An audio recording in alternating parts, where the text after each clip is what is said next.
and nothing on the back.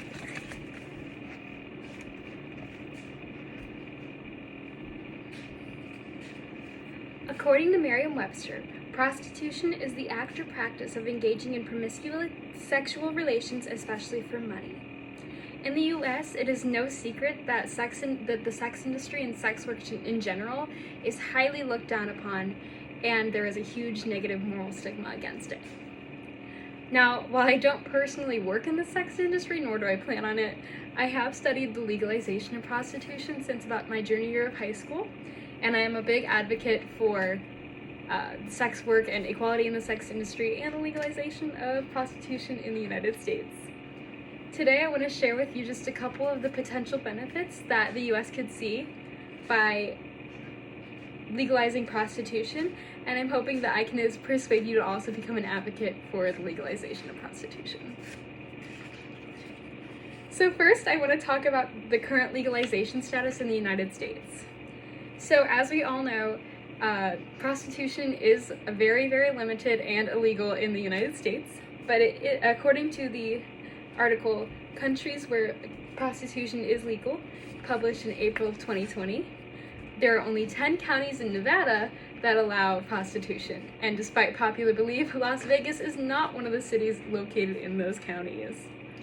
These prostitutes in those 10 counties have to go through mandatory health checks about every 2 weeks to make sure they aren't spreading diseases without knowing it.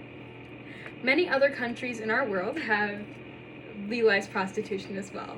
So, just for an example, some of these are Costa Rica, Denmark, Greece, Mexico. A lot of countries allow this.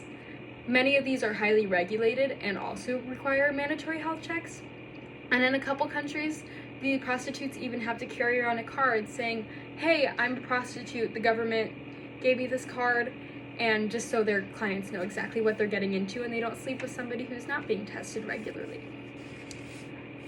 Another benefit and the main argument for the pro-prostitution side is that it would decelerate the spread of various sexually transmitted diseases and sexually transmitted infections.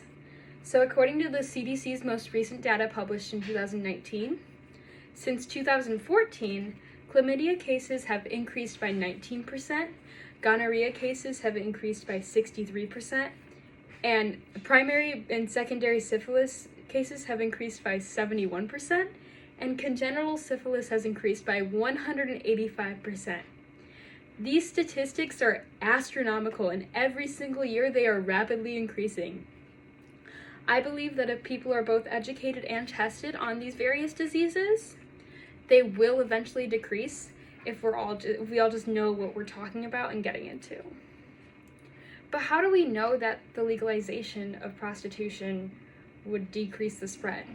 According to a study performed by Scott Cunningham of Baylor University and Manisha Shah of UCLA, they found that when prostitution is legalized, gonorrhea cases decreased by about 39%. They found this by searching public health records during a time period in Rhode Island where indoor prostitution was legal.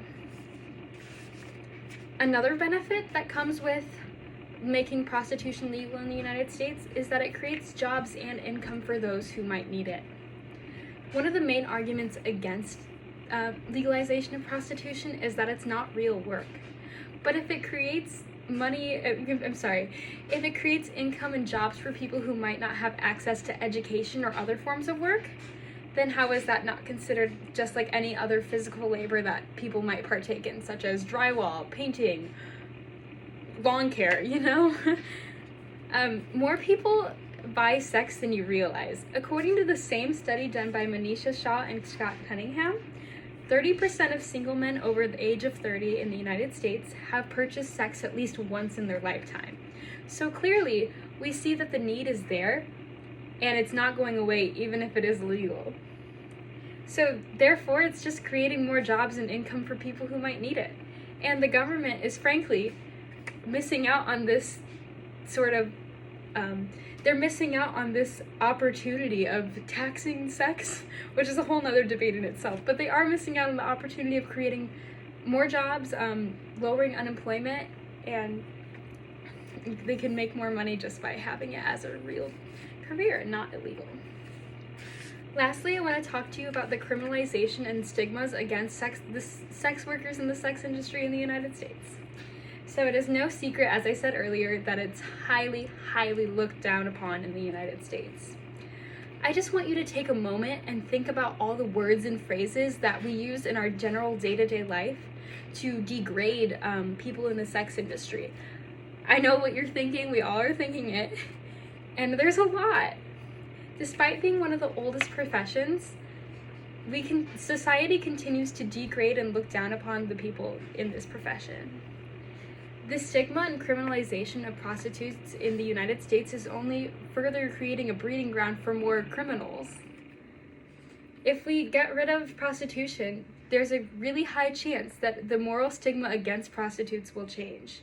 It's safer for both for the individual and the public health in general. According to the article Estimating the Size and Structure of the Underground Sex Economy in 8 Major U.S. Cities, published in April of 2014, about 58% of sex workers in the United States have had some type of violence used against them in their time in the sex industry. Because we know that the fear is there is sex trafficking and all this, but it can be further policed and made safer for everyone. There are women and men, because we're all about equality here, there are women and men in the sex industry that aren't reporting things that are happening to them because they're afraid of being reprimanded for being in the sex industry.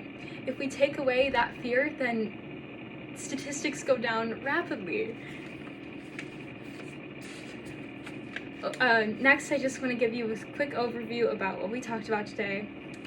Overall, we know that prostitution and the sex industry in general is highly looked down upon in the United States.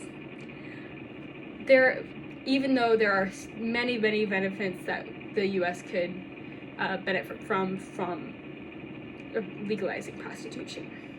It could decrease diseases, it could create income for those who need it, it could rid of the stigma and fear and violence in the sex industry.